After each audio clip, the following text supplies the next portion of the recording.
आज के इस शानदार वीडियो में आपका स्वागत है।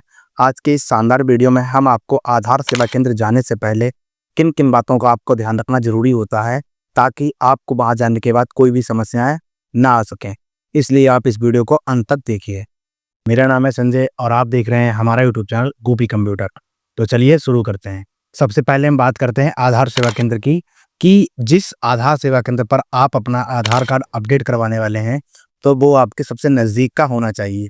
वैसे तो हमारे आस-पड़ोस में बैंक और पोस्ट ऑफिस में भी, सरकारी स्कूलों में भी आधार सेवा केंद्र अवेलेबल होते हैं।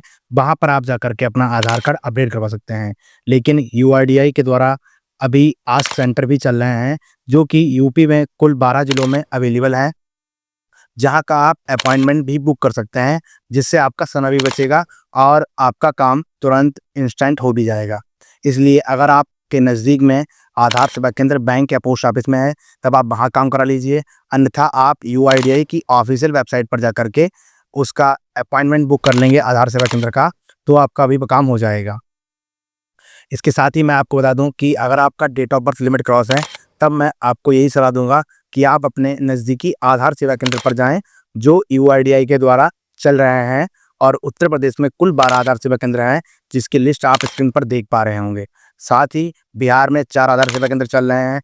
इसी तरह हर स्टेट में 1-2 आधार सेवा केंद्र चल रहे हैं। पूरे भारत में कुल 88 आधार सेवा केंद्र इस तरह के चल रहे हैं। और ये 88 का डेटा है, वो मैंने यूआईडीआई की ऑफिशियल वेबसाइट से निकाला हुआ है। अब हम बात करते हैं दूसरी जानकारी की, कि आपको अपने सभी ओरिजिनल डॉक्यूमेंट्स को लेकर के जाना है।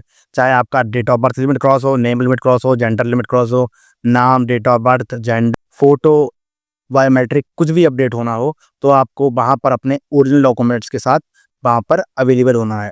ये नहीं कि आप कोई फोटोकॉपी लिए चले गए या फिर मोबाइल में डॉक्यूमेंट्स ले जाते हैं, तब आपका वो मान्य नहीं होगा।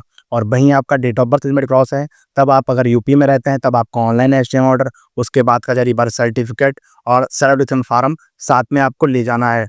और आपको इस बात का भी ध्यान रखना है कि जब आप सेल्फ डिक्लेरेशन फॉर्म भरेंगे, तब उसे कैपिटल लेटर्स के अक्षर में आपको इंग्लिश में भरना है।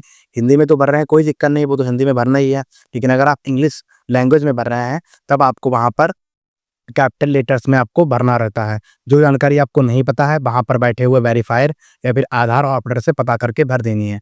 आपको कोई भी गलत जानकारी नहीं भरनी है, अन्यथा आपका फार्म गलत हो जाएगा और आपको भविष्य में उससे समस्या भी हो सकती है, या फिर दूसरा फार्म लेकर के आपको भरना पड़ सकता है।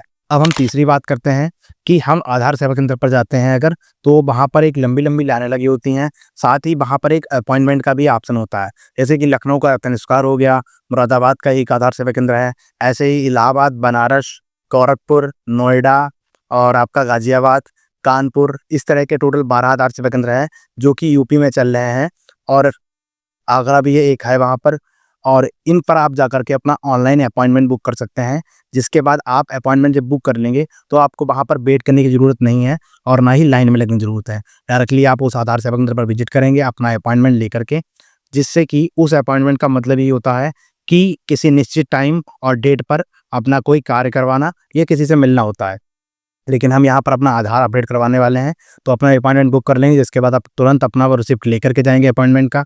फिर वहाँ अपने सिक्योरिटी गार्ड जो भी गेट पर होते हैं आधार सेवा केंद्र पर, वहाँ दिखाएंगे और उसके बाद आपका कुछ देर बाद वहाँ पर आपका पूरा प्रोसेस जो होगा वो कंप्लीट कर दिया जाएगा। तो आपसे निवेदन है कि जब भी आप अपने आधार सेवा केंद्र पर जाएं, तो अपना पहले से ही अपॉइंटमेंट बुक करके चलें और जो भी आपका पेमेंट लगेगा वो आप ऑनलाइन वहाँ पर पे कर दीजिए। जिसके बाद आपको आधार सेवा केंद्र पर कोई भी चार्ज देने की ज़रूरत नहीं होती है।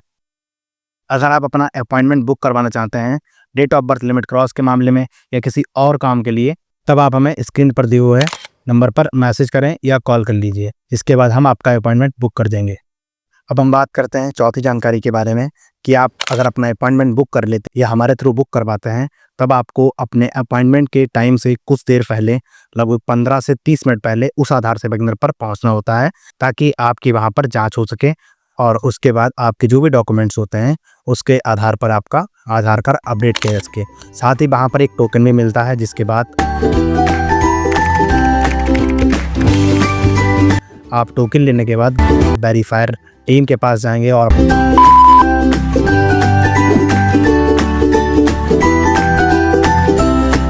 डॉक्यूमेंट्स को दिखाते हैं। डॉक्यूमेंट्स को दिखाने के बाद जैसे ही आपका डॉक्यूमेंट वेरीफाई हो जाते हैं, उसके बाद आपके सामने एक स्क्रीन लगी होती है कुछ इस तरह की, जिस पर आपका टोकन नंबर दिखाया जाता है कि आपका किस नंबर के ऑपरेटर के पास आधार कार्ड अपडेट किया जाता है।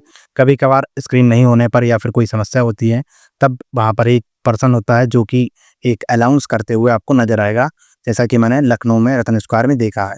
तो आपको हमेशा ध्यान रखना है कि जब भी आप अपना ऑनलाइन अपॉइंटमेंट बुक करके अपना आधार कार्ड अपडेट करवाए जाते हैं, तो आप इस हिसाब से चलें कि आपके अपॉइंटमेंट अगर 12 बजे का दोपहर का है, तो आप लगभग 11:30 11:45 तक उस आधार सेवा केंद्र के मेन गेट तक पहुँच जाएँ, ताकि आप अपने टाइम के हिसाब से अपना काम करवा सकें।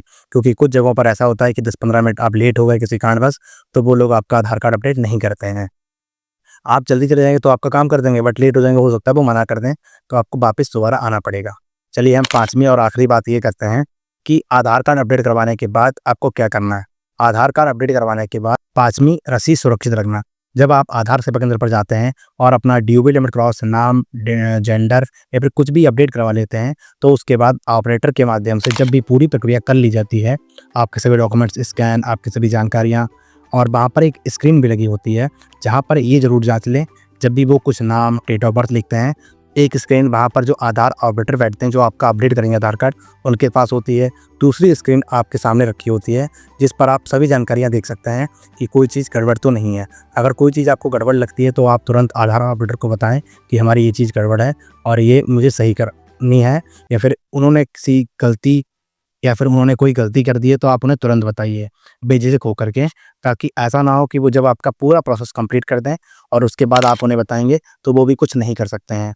और उसके बाद आपको उनके द्वारा एक रसीद प्रदान होगी कि आपका आधार कार्ड अपडेट कर दिया गया है यहाँ से और आगे ये प्रोसेस में चला गया है।